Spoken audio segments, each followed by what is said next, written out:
اللہم صلی علی محمد وآل محمد وعجل فرجہ۔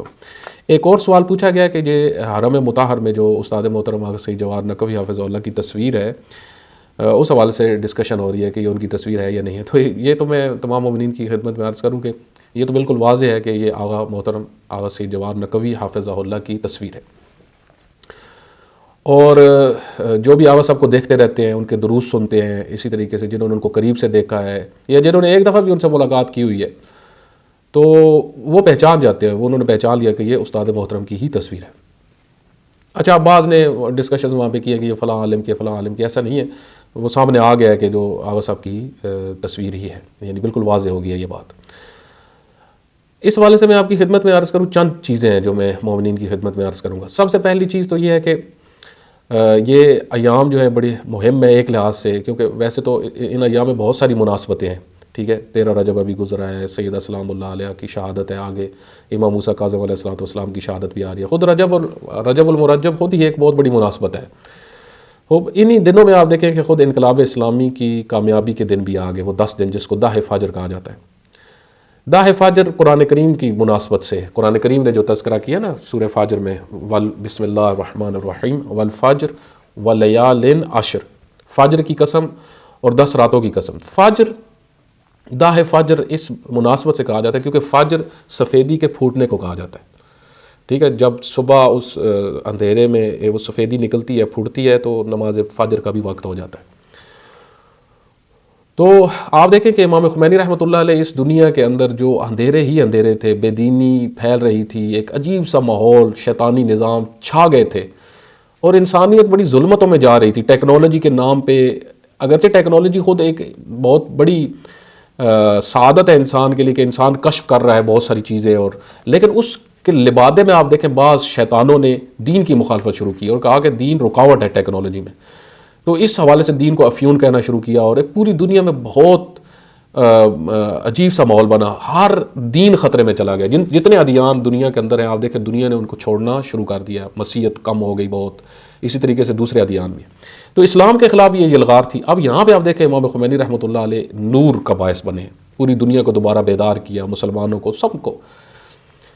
آپ دیکھیں کہ جہاں پہ دشمن انقلاب اسلامی کے حوالے سے ورکنگ کر رہے ہیں اور دیکھتے ہیں کہ کون انقلابی ہے، کیونکہ ان کو پتہ ہے، وہ انقلاب کو پڑھتے ہیں۔ ہمارے ہاں تو دیکھیں نا لوگوں کو شناخت ہی نہیں ہے انقلابی عالم اور غیر انقلابی عالم، ایک دوسرا یہاں پہ تو اس سے بھی بنیادی چیز عالم اور غیر عالم کا بھی فرق نہیں ہے۔ اسی وجہ سے تو یہاں پہ بہت سارے آپ دیکھیں کہ علامت الدہر جو ہمارے پھر رہے ہیں، انہوں نے تباہی مچائی ہوئی ہے، لوگوں کے عقائد تباہ کر دیے، لوگوں کے کو جو دین فروشی کر کر کے دین کی تباہی ہو گئی ہمارے یہاں سوسائٹی میں۔ آپ دیکھیں آپ کو حقیقی دین بتائے تو لوگ الجھتے ہیں، لیکن الحمدللہ بھی ایک اچھی فضا بھی ہے اندر ہی اندر، الحمدللہ ایک ماحول بن چکا ہے، اور وہ بعض علماء کی خدمات ہیں جن میں سے سر فہرست استاد محترم آغا سید جواہر نقوی حافظ اللہ کا جو اس عرصے کے اندر کردار ہے وہ بہت اہم ہے تشیع پاکستان کے لیے، یعنی ایک تاریخ ساز کردار ہے۔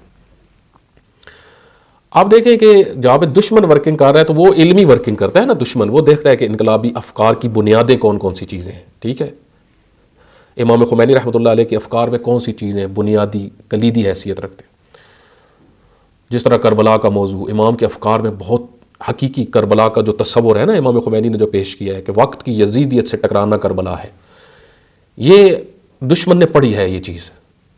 اسی طریقے سے آپ دیکھیں خود قرآن کتاب نظام ہے، یہ امام خمینی رحمۃ اللہ علیہ کے افکار میں ہے، تو دشمن نے یہ پڑھی ہیں چیزیں۔ اس وجہ سے آپ دیکھیں کہ وہ دین کی انہی بنیادی چیزوں میں تحریف کی کوشش کر رہے ہیں۔ اب آپ دیکھیں جہاں پہ دشمن کام کر رہا ہے تو واضح سی بات ہے دوست بھی انقلاب کے ایسے ہیں کہ جو کام کر رہے ہیں، انہی میں سے ایک حرم امام رضا علیہ السلام۔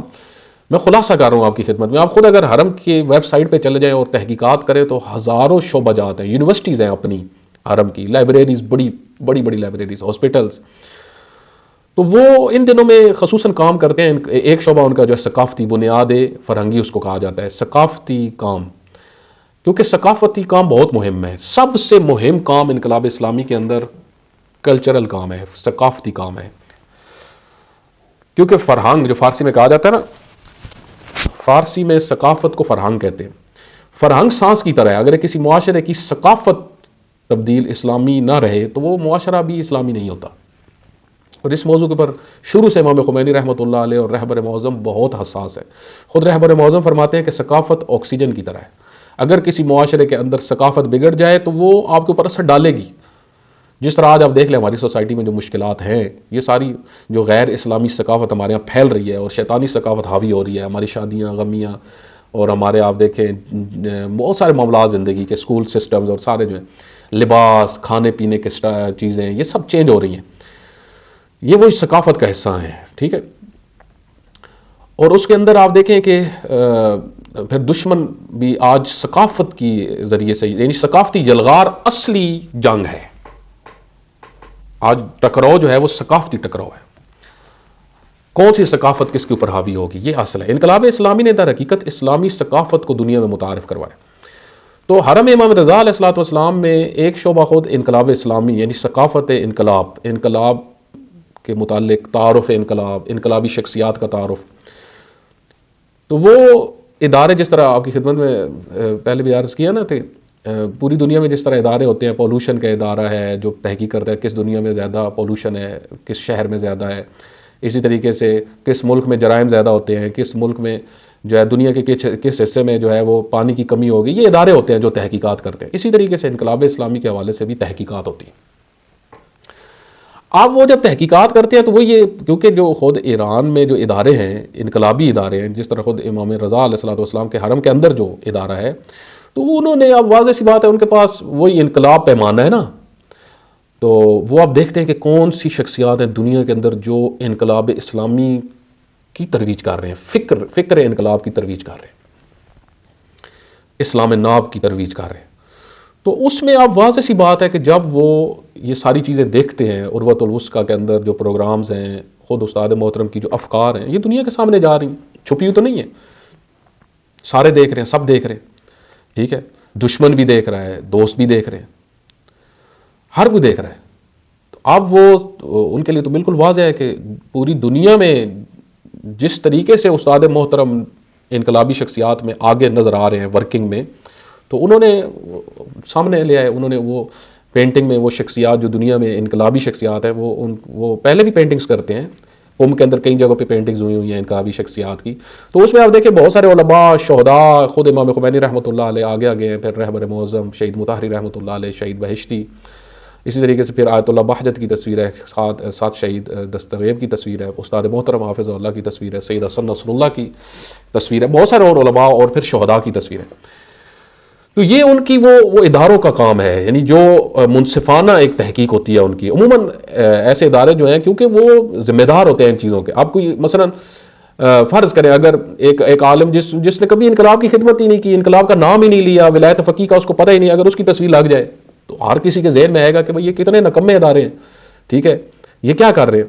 تو اب یہ واقعاً میں کہوں گا کہ اس ادارے نے، حرم امام رضا علیہ الصلوۃ والسلام کے اس ادارے نے حق ادا کیا ہے، یعنی واقعاً حق ادا کیا.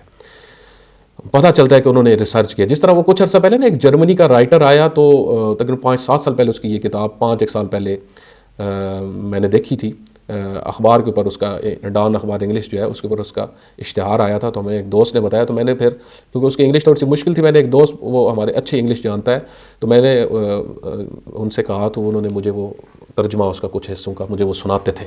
میں بیٹھتا تھا تو میں نے ان کو خود کہا کہ آپ مجھے بتائیں اس میں کیا کیا. تو اس جرمنی کے رائٹر نے بھی خصوصاً 100 سال کی تشیع کے متعلق وہ تحقیق کرنے آیا تھا پاکستان میں، انڈیا میں گیا، پھر عراق میں گیا، پھر ایران میں گیا، اور پاکستانی علماء سے اس نے خاص طور پہ ملاقاتیں کی. تو اس میں بھی اس نے جو خاص طور پہ آغا سید جواد نقوی حافظ اللہ کے متعلق تبصرہ کیا، وہ یہی تھا کہ یہ انقلابی شخصیت ہے، یہ بہت مہم ہے. یعنی آپ دیکھیں باہر سے جب کوئی دیکھتا ہے تو اس کو سمجھ میں لگ جاتا ہے کہ بھائی انقلابی کون ہے. حقیقت میں تشیع کون پیش کر رہا ہے. اب ہمارے ہاں تو آپ دیکھیں نا، اب ان اداروں نے تو یہ تو نہیں دیکھنا ہوتا کہ آغا سید جواد نقوی کے کتنے مخالفین ہیں، کون کون مخالف ہے، ان کی لسٹ سامنے لے کے آئے نا، انہوں نے یہ نہیں دیکھنا ہوتا. پوچھا بھی جا سکتا ہے نا ان سے.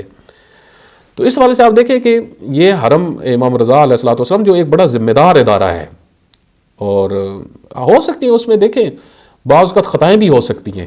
ٹھیک ہے، یہ ممکن ہے کہ مثلا ایک معاملے کو وہ درست نہ سمجھیں، لیکن ایک بڑی تعداد آپ ریسرچ کر لیں خود، آپ دیکھیں گے کہ وہاں پہ جو کام کر رہے ہیں بڑی بڑی شخصیات، علمی لوگ وہاں پہ ہیں جو یہ کام کر رہے ہیں. تو آخر میں یہی کہوں گا کہ بڑی خوشی کی بات ہے، اور الحمدللہ ہمیں خداوند متعال کے حمد و ثنا کرنی چاہیے کہ پاکستان کے اندر ایسی شخصیات موجود ہیں اور ایسی شخصیت موجود ہے. اس سے پہلے شہید عارف الحسینی رحمۃ اللہ علیہ جو بہت عظیم مفکر اسلام تھے اور جنہوں نے امام خمینی رحمۃ اللہ علیہ کی افکار کی ترویج کی. آخری بات جو میں آپ کی خدمت میں اس حوالے سے عرض کروں گا وہ یہ کہ جو مخالفین ہیں نا ان کو بھی متوجہ ہونا چاہیے. دیکھیں خصوصاً وہ جو اپنے آپ کو انقلابی بھی کہتے ہیں، وہ جو روز 10 بیٹھ کے 20 بیٹھ کے اور اعلامیے نکال رہے ہیں جی ہمارا ان سے کوئی تعلق نہیں ہے، ان کے متعلق بہت نفرت ہے. میں حیران ہوتا ہوں بعض لوگوں کی نفرت کو دیکھ کے کہ ان کی کتنی ہمت ہے، اتنی نفرت کو یہ اپنے اندر سے لے کے بیٹھے ہوئے ہیں، کتنی ان کے دل چھوٹا ہے. یعنی شرح صدر اگر انسان کے اندر نہ ہو، حرج ہو، یعنی دل تنگ ہو، تو وہ کس طرح اس کی حالت ہو جاتی ہے. تو ہو سکتا ہے کہ آپ پریشر ڈالیں کہ وہاں سے یہ تصویر ہٹائی جائے، یہ ممکن ہے، ہو سکے. بلکہ کمبھ میں تو میں یہ سوچ رہا تھا کہ کیونکہ خود ہم نے کمبھ میں یہ ماحول دیکھا ہوا سب کی تو بہت ایک بڑی تعداد مخالفت کرتی ہے نا، ہو سکتا ہے احتجاج بھی شروع ہو جائے. تو بہرحال پھر بھی کچھ نہیں ہوگا، پھر بھی ان جو یہ کر رہے ہیں وہ کسی نتیجے پہ نہیں پہنچیں گے، وہ سب ان کی محنتیں ضائع ہوں گی. یہ پوری تاریخ بھری ہوئی ہے، اللہ کی سنتیں بدل نہیں سکتی. ہم کچھ نہیں کر سکتے. اگر ہم غلط ہیں نا تو ہمارے کاموں کا کوئی نتیجہ نہیں ہے. اس وجہ سے ہمیں پروپیگنڈے کرنے کی بجائے شخصیت کشی کرنے کی جگہ یا تو ہم خاموش ہو جائیں، اگر تعریف نہیں کر سکتے، خوشی نہیں منا سکتے، خاموش ہو جائیں. اور بعض دوستوں کی میں دیکھ رہا ہوں کہ وہ یہ کرتے ہیں کہ وہ تانے مار رہے نا جو فالورز ہیں آغا صاحب کے، وہ بعض ان میں سے ایسے ہیں. اکثریت ماشاءاللہ ایک بڑی تعداد سمجھدار ہے، لیکن بعض ہیں وہ تانے ہر ٹائم دینے اور عجیب سی ان کی حرکتیں نا. تو ان کی خدمت میں آخری چیز جو عرض کروں گا وہ یہ کہ آپ دیکھیں ہماری ذمہ داریاں بڑھ جاتی ہیں. جو آغا صاحب کے فالورز ہیں، جو بھی اپنے آپ کو کہتے ہیں کہ ہم آغا صاحب کے پیچھے چلتے ہیں، ان کی راہ پہ چل رہے ہیں، ان کی ذمہ داریاں بڑھ جاتی ہیں کہ آپ دیکھیں دنیا کس نگاہ سے دیکھ رہی ہے، اور ہم اگر سست ہوں گے تو پھر اس کا نتیجہ کیا